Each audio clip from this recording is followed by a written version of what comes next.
নমস্কার বন্ধুরা, কুলের আচার কিভাবে বানালে ঘরে সারা বছর ভালো থাকবে সেই পদ্ধতিতেই আজকে আমি আপনাদের কুলের আচার বানিয়ে দেখাবো। আশা করি এই আচারটা বানানো দেখার পর আপনাদের ভালো লাগবে।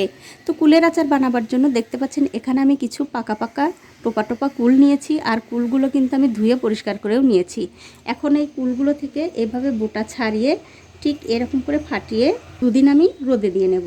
তবে বন্ধুরা, রোদে কিন্তু খুব একটা বেশি দিন দেওয়া যাবে না, 1 থেকে 2 দিন রোদে দিলেই কিন্তু হয়ে যাবে।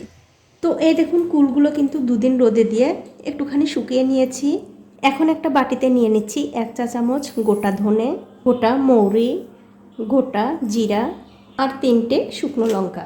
এখন একটা কড়াই ভালো করে গরম করে নিয়ে এই যে মশলাগুলো আমি একসঙ্গে মিশিয়ে রেখেছি সেই মশলাগুলো দিয়ে দিলাম। তারপর গ্যাসের ফ্লেমটা লো টু মিডিয়ামে রেখে এই মশলাগুলো একটু ভালো করে ভেজে নিতে হবে।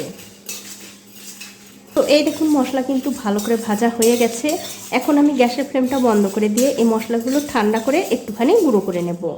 তো মশলা কিন্তু আমি অন্য একটা পাত্রে ঢেলে নিয়েছি। এবারে ওই কড়াইতে দিয়ে দিচ্ছি 1 বাটি আখের গুড়, আর এই গুড়ের মধ্যেই কিন্তু দিয়ে দেব আগে থেকে রোদে দেওয়া সেই কুল। এবারে গ্যাসের ফ্লেমটা লো টু মিডিয়ামে রেখে এই গুড়ের সঙ্গে কুলগুলো খুব ভালো করে রান্না করে নিতে হবে। যতক্ষণ না এই কুলগুলো ভালো করে একটু গলে যাচ্ছে ততক্ষণ কিন্তু রান্না করতে হবে। তো এই দেখুন, 3-4 মিনিট সময় ধরে কিন্তু গুড়ের সঙ্গে এই কুলগুলো আমি একটু ভালো করে রান্না করে নিয়েছি। দেখতেই পাচ্ছেন কুলগুলো কিন্তু বেশ অনেকটাই নরম হয়ে গেছে। এখন এর মধ্যে দিয়ে দিচ্ছি স্বাদ মতো নুন, 1/2 চামচ লঙ্কার গুঁড়ো আর সামান্য একটু হলুদের গুঁড়ো। আর এই আচারটা যাতে খেতে আরও টেস্টি হয় তার জন্য দিয়ে দিলাম একটু বিট নুন। তারপর সব মশলার সঙ্গে এই আচারটা আবারও খুব ভালো করে রান্না করে নিতে হবে। আর আপনারা যদি এই পদ্ধতিতে আচার বানিয়ে ঘরে রাখেন তাহলে কিন্তু বন্ধুরা আচারটা একদমই নষ্ট হবে না, 1 বছর পর্যন্তও কিন্তু ঘরে ভালো থাকবে। শুধু মাঝে মধ্যে বের করে করে একটু রোদে দিতে হবে। তো এই দেখুন, সব মশলা দিয়ে কিন্তু এই আচারটা আমি আরও 7 থেকে 8 মিনিট খুব ভালো করে রান্না করে নিয়েছি। দেখতেই পাচ্ছেন আচারটা কিন্তু অনেকটা ঘন হয়ে গেছে, মানে শুকনো শুকনো হয়ে গেছে। এবারে এর মধ্যে দিয়ে দেব আগে থেকে ভেজে রাখা সেই মশলা। সেই মশলাগুলো কিন্তু আমি ঠান্ডা করে গুঁড়ো করে নিয়েছি। এবারে এই মশলার সঙ্গেও এই আচারটা খুব ভালো করে মিশিয়ে নিতে হবে। আর অবশ্যই কিন্তু এই মশলাটা আচারের মধ্যে দেওয়ার চেষ্টা করবেন, তাহলে আচারটা খেতে কিন্তু আরও দারুণ লাগবে।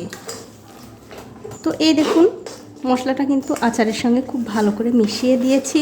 এখন আমি গ্যাসের ফ্লেমটা বন্ধ করে দিয়ে এই আচারটা আপনাদের একটু পরিবেশন করে দেখাবো। তো এই দেখুন বন্ধুরা, আচারটা কিন্তু খাওয়ার জন্য একদম রেডি হয়ে গেছে। আপনারা কিন্তু এইভাবে আচার বানিয়ে ঘরে সারা বছর রেখে দিতে পারেন, একটুও কিন্তু আচার নষ্ট হবে না। তো বন্ধুরা, আমার আজকের এই কুলের আচারের রেসিপিটা আপনাদের কেমন লেগেছে? যদি ভালো লেগেই থাকে অবশ্যই একটা লাইক, কমেন্ট আর শেয়ার করতে ভুলবেন না।